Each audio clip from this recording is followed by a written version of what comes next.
Well, we promised you that we'd bring you celebrities, and I have one right here. Tom Hunt of Three Hungry Boys and River Cottage fame. Welcome. Too kind, too kind. It was a good introduction, wasn't it? So I think you've been to Flavour Fest before. How important is this as an event, do you think? For the city in particular, I think it's fantastic. It's one of the flagship food festivals of the whole Southwest, and I'm absolutely stoked to be able to come, do demonstrations, represent River Cottage, and represent Plymouth as well.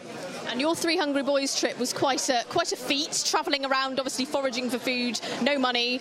How was it? It was fantastic, and I'll be teaching some of that later on in the demo. I've been out this morning, done a bit of foraging, got 5 or 6 different ingredients that I'll be introducing into the demo. So we're on at 1:30 in the main event, representing River Cottage, so come along and enjoy.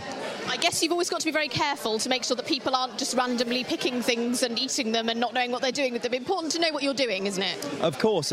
Yeah, I'm a professional in this now, so it's my job not to kill myself or go and poison anyone. But we run courses as well out of River Cottage, and I run them personally too, so that's the best bit of advice I can give people, really. Get yourself out. If you're interested in wild food and where your food comes from, come and get yourself on a course and learn, because there's nothing better. There's no better way to connect to nature.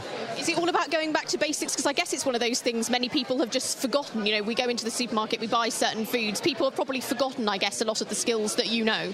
Yes, there's effectively there's a huge disconnect between where your food comes from and what we're eating. So I'm trying to bring that gap a little bit closer now, teaching people, and they love it. They love it. Something very innate about wanting to learn about wild foods, plants. This time of year coming up, mushrooms as well, different types of fishing that we do, hunting, everything. It's so varied through the year.